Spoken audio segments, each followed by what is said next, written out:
Assalamualaikum warahmatullahi wabarakatuh. Bismillahirrahmanirrahim. Alhamdulillahirabbil alamin. Wa afdhalu salati wa atamu taslimi ala sayyidina wa maulana Muhammadin khatamil anbiya'i wal mursalin wa ala alihi wa sahbihi ajma'in.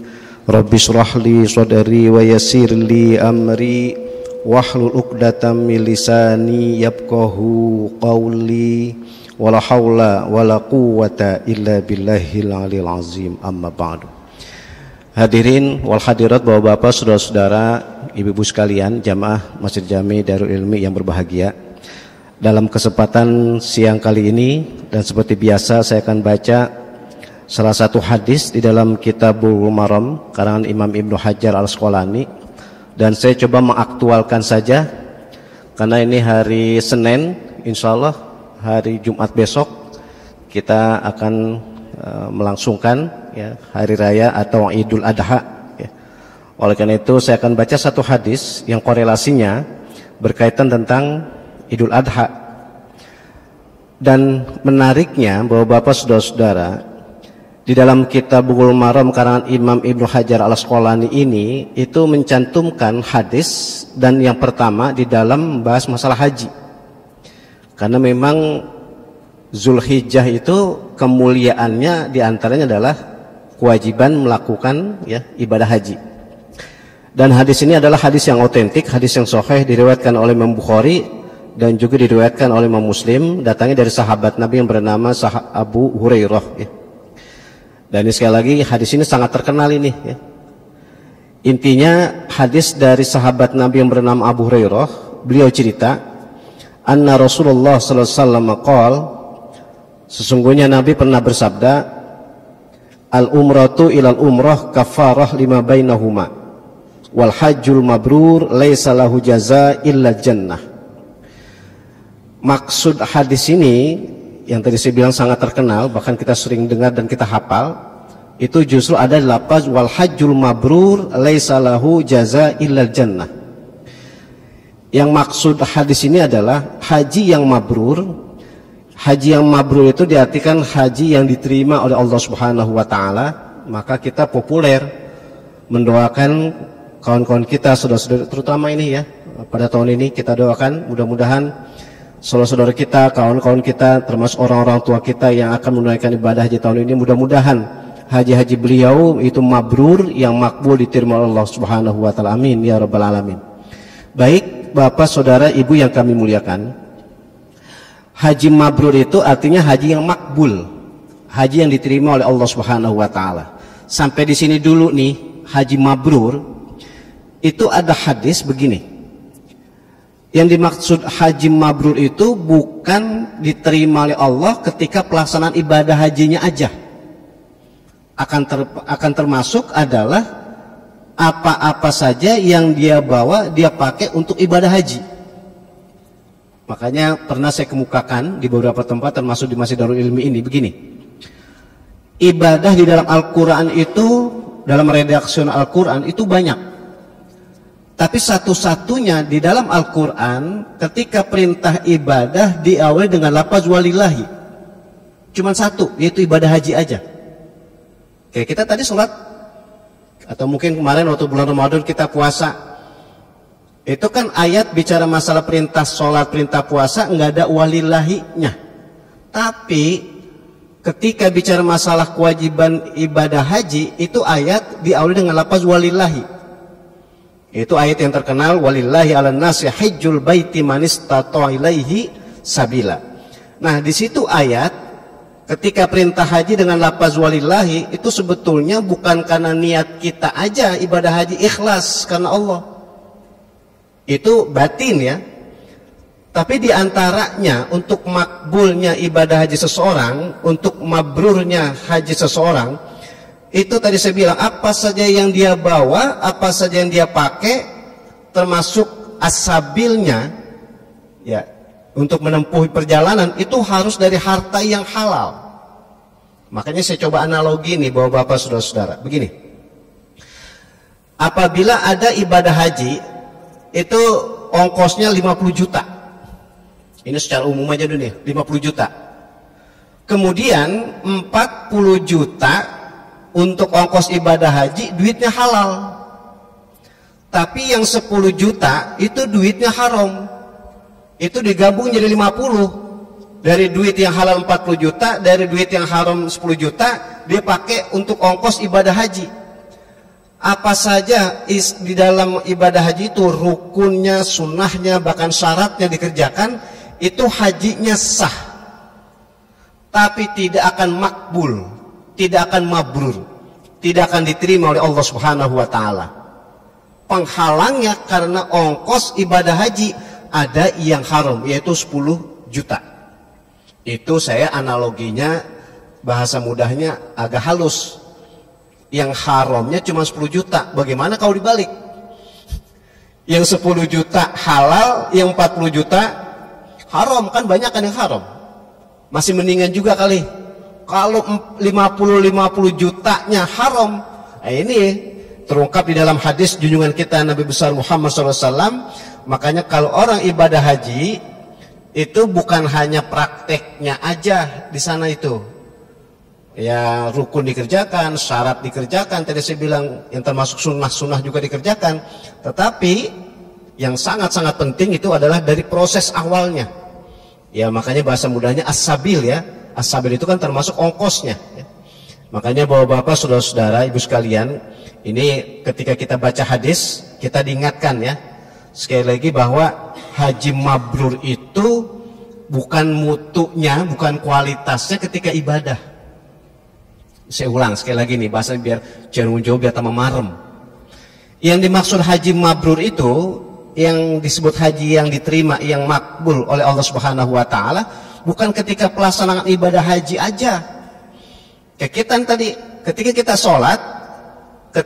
sholat, itu ketentuannya ukurannya sah ama enggak sah aja. Tapi masalah diterima dan tidak diterimanya ibadah sholat kita, itu setelah sholat. Termasuk bermutu dan berkualitasnya sholat kita, bukan lagi sholat. Ketika lagi sholat ukurannya hanya sah dan enggak sah aja.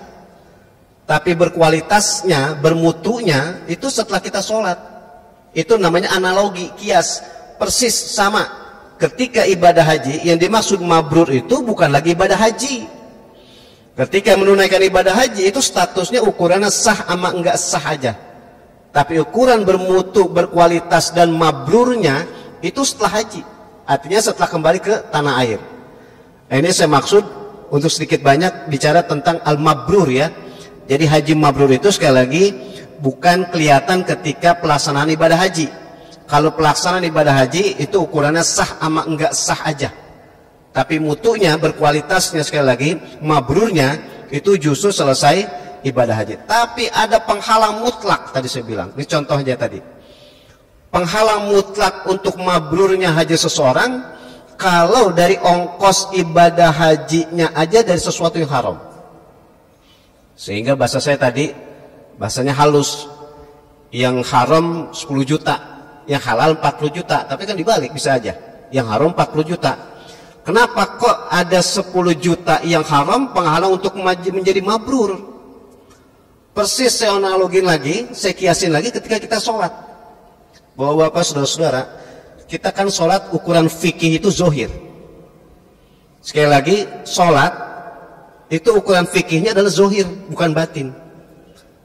Contoh aja nih, kalau ada orang sholat, ya termasuk kita ya, kita sholat, ketika sholat kita orang laki pakai baju, pakai kain atau pakai celana, atau orang perempuan sholat pakai mukena, itu ketika kita beli baju harganya 50.000, 40.000 halal, yang 10.000 itu haram. Ya wis bodoh wae, sama aja kiasnya orang perempuan pakai mukena. Orang perempuan sholat pakai mukena, beli mukenanya 50.000, 40.000 duitnya halal, 10.000 haram. Sekali lagi ada yang nyangkut 10.000 itu yang haram, maka sholat kita, saya bilang kita ini nggak boleh menunjuk seseorang. Sholat kita karena kita pakai baju atau sholat kita pakai mukena, di situ ketika belinya ada duit yang haram, maka sholat kita cuman sah doang. tapi tidak akan menjadi makbul, tidak akan menjadi diterima oleh Allah Subhanahu wa taala. Itulah bedanya antara fikih dengan batin. Kalau fikih ukurannya adalah zohir aja. Tapi kalau kaitan batin itu pengaruhnya antara makbul atau mabrur, diterima atau tidak diterimanya. Ini yang saya maksud bahwa Bapak saudara-saudara ibu sekalian, ternyata kalau kita dalami hadis Nabi kita Muhammad SAW, bahwa ibadah itu bukan zohir doang ya, akan tapi kaitan juga masalah batin. Oleh karena itu mudah-mudahan kita banyak baca doa ya. Mudah-mudahan harta yang kita miliki, apa saja yang menjadi milik kita, sekali lagi apapun dan berapapun harta yang kita miliki itu semuanya muaranya dari yang halal sehingga akan menjadi berkah. Amin ya rabbal alamin. Baik, kembali dalam kajian hadis di sini. Jadi kata Nabi, haji mabrur itu sekali lagi berarti haji yang dari proses awalnya itu adalah dari harta yang halal, kemudian pelaksanaan ibadah hajinya itu apa saja rukun dikerjakan, syarat termasuk sunnah-sunnah. Andai kata mempunyai kesempatan, keluangan waktu dikerjakan juga. Apa kata Nabi? Laisa lahu jaza illa jannah. Maka orang yang ketika menunaikan ibadah haji tadi dari awal, dari mulai ongkosnya, fasilitas dan sebagainya dengan cara yang halal, maka balasan orang ibadah haji itu tidak lain kecuali surganya Allah Subhanahu wa taala. Ini yang saya maksud bahwa Bapak saudara-saudara, yang katanya balasan itu dari Allah, itu bukan secara fikih, bukan secara zohir. Makanya ada ungkapan, kalau kita mengucapkan terima kasih atas pemberian seseorang, kita biasanya bilang jazakumullah. Atau di Indonesia kan, mudah-mudahan Allah yang membalas. Apa maksudnya? Maksudnya begini, bahwa Bapak, saudara-saudara, ibu sekalian, kita ini mengucapkan terima kasih atas pemberian orang, hakikatnya kita nggak bisa balas. Meskipun zohirnya kita bisa balas. Sekali lagi, kita diberi sesuatu oleh orang, hadiah lah. Hakikatnya, kenyataannya sebetulnya kita nggak bisa balas kebaikan orang itu. Tapi makanya kita doakan Allah yang akan membalas. Nah, teorinya Allah yang akan membalas berarti sesuai kehendak Allah. Makanya ucapan syukron, mengucapkan terima kasih, termasuk di sini orang ibadah haji kalau mabrur itu Allah yang membalas. Kata-kata Allah yang membalas bukan berarti kalau orang sebelum ibadah haji miskin, kemudian pulang haji menjadi kaya, bukan seperti itu. Atau dia ada hajat, ada keperluan tertentu sebelum haji, kemudian pas pulang haji urusannya semuanya beres, bukan berarti harus itu balasannya. Makanya kalau pakai analogi nih, pakai kias, pakai rasio, katanya orang kalau ibadah haji semua keinginan tercapai, ada kekhawatiran, itu jadi negative thinking. Contoh, ada orang, maaf nih bahasa saya sekedar contoh aja, suami istri kebetulan belum mempunyai keturunan, kemudian dia niat ibadah haji, niatnya berdoa di sana biar pulang ntar punya keturunan. Ternyata ketika sampai di tanah air belum juga dikaruniai keturunan. Itu saya maksudkan tadi, khawatir jadi negative thinking, jadi suuzon. Kok udah ibadah haji, udah banyak berdoa di sana, kok tidak diijabah juga? Padahal Nabi kita Muhammad SAW sudah ngebimbing, Gusti Allah itu membalas atau Gusti Allah itu mengijabah doa kita bukan semaunya kita. Atau saya balik lagi tadi, ada orang ingin mempunyai urusan, ingin ada masalah sebelum berangkat ibadah haji, ternyata ketika banyak baca doa di sana, kembali ke tanah air, urusannya bahasa saya, masalahnya belum juga tuntas. Bukan berarti tidak diijabah, bukan berarti tidak dikabul doanya. Ini sekali lagi bahwa Bapak, saudara-saudari, ibu sekalian, jadi ungkapan laisa lahu jaza diartikan kalau kita ini melakukan amal soleh apa saja, melakukan ibadah apa saja termasuk haji, bukan balasannya itu bisa kita lihat secara zohir. Akan tetapi balasannya Allah yang akan menentukan. Maka ujung-ujungnya balasan yang paling sempurna adalah kata Nabi kita Muhammad SAW, surganya Allah Subhanahu wa ta'ala. Inilah kita salah satu memahami hadis junjungan kita Nabi besar Muhammad SAW, dan ini sebagai motivasi buat kita. Pertama, kesimpulannya bahwa kita melakukan ibadah apa saja, ini kesimpulan hadis nih, Kita melakukan ibadah apa saja, kita melakukan amal soleh apa saja, modalnya harus yang halal.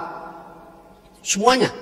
Ibadah haji kah, termasuk sholat kah, apa saja yang kita pakai harus yang halal. Sebab kata Nabi, innallaha thayyibun la yaqbalu illa thayyiban. Gusti Allah itu suci, bersih, tidak akan menerima kecuali yang suci dan bersih juga. Itu kesimpulan pertama. Yang kedua, apa saja yang kita mohonkan kepada Allah, apa saja yang kita inginkan dan kita berdoa munajat kepada Allah Subhanahu wa taala, kalau dari cara yang halal tadi, dalam waktu bersamaan tentu ikhlas ya, Allah pasti akan membalas. Allah pasti akan mengkabul. Cuma sekali lagi, jangan ketika Allah membalas, mengkabul keinginan kita, harus kita lihat secara zuhir, tidak. Akan tetapi Allah yang maha kuasa. Oleh karena itu akan saya tutup kajian seperti ini, saya analogikan begini. Ini yang kedua kesimpulannya tadi itu. Jadi Allah pasti akan membalas doa kita. Salah satu caranya begini. Ini namanya analogi. Kalau kita kebetulan punya anak kecil umur 4-5 tahun. Ketika kita punya anak umur 5 tahun kemudian minta duit sama kita buat jajan. Orang tua manapun yang normal ketika anak yang baru berumur 5 tahun minta duit buat jajan, itu paling banyak dikasih 5 atau 10 ribu. Paling saya pikir 5 ribu lah, 2 ribu, 3 ribu, 5 ribu paling bagus, paling mahal, paling banyak lah. Itu orang tua yang normal, orang tua yang benar. Makanya kalau ada umur 5 tahun seorang anak minta jajan, terus orang tuanya ngasih duit 1 juta, itu orang tuanya keblenger. Itu orang tuanya nggak normal. Kenapa? Belum sesuai dengan kebutuhan anak. Ternyata ketika anak 5 tahun minta jajan, kita kasih 5 ribu, kita lihat dia jajannya bener. Ya, saya mau sebutin lah, macam-macam itu makanan minuman yang bener. Ketika dia minta duit buat jajan, kita kasih 5 ribu, ternyata dia pakai buat kebaikan. Anak itu belum minta lagi, kita kasih lagi. Bahkan kita tawarin lagi. Itu analogi. Kenapa? Ketika dia minta, kita kasih sesuai kebutuhan yang ternyata dia pakai buat kebaikan. Itu analogi kias persis. Kalau kita berdoa, kita minta kepada Allah Subhanahu wa taala, Allah akan memberi kepada kita sesuai dengan kebutuhan kita dan kebaikan kita. Kebutuhan dan kebaikan kita. Karena kita pakai buat kebaikan, kita pakai buat amal soleh, kita pakai buat ibadah, maka Allah akan meneruskan nikmat-nikmatnya diberikan kepada kita. Kenapa? Kita pakai buat kebaikan. Itu yang dimaksud analogi. Berarti di dalam memahami hadis di sini, yang kedua kesimpulannya, kalau kita beramal soleh, kalau kita beribadah, dari modalnya saja harus yang halal. Oleh karena itu mudah-mudahan amal soleh kita, ibadah kita secara spesifik ya. Ini di bulan Zulhijjah, di antaranya adalah ibadah yang sangat terkenal, yaitu ibadah haji. Mudah-mudahan kita yang sudah haji insya Allah bisa menjaga kemabruran haji kita. Yang belum, mudah-mudahan Allah berikan kemudahan untuk bisa nanti menunaikan ibadah haji. Amin ya robbal alamin. Demikian yang dapat saya sampaikan, kurang lebihnya mohon maaf. Biar tambah berkah, kita tutup dengan doa. Kita membaca Ummul Quran Al-Fatihah. Bismillahirrahmanirrahim. Alhamdulillahirabbil alamin arrahmanir rahim.